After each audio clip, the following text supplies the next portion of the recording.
Полейте свою колбаску кипятком, и вы просто удивитесь от результата. Возьмите обычную колбаску и вот таким вот образом полейте ее кипятком.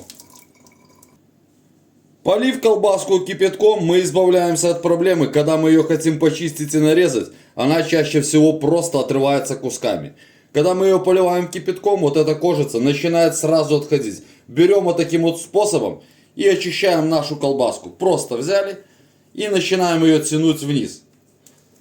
Оттянули сколько вам нужно. Берете ножик, отрезали. И теперь смотрите, что мы делаем. Таким же способом, против часовой стрелки, мы начинаем крутить нашу колбасочку. Просто против часовой стрелки. Для чего все это мы делаем? Она запечатывается вот таким вот способом плотно. И теперь она не обветривается, не засыхает и может месяц лежать в холодильнике.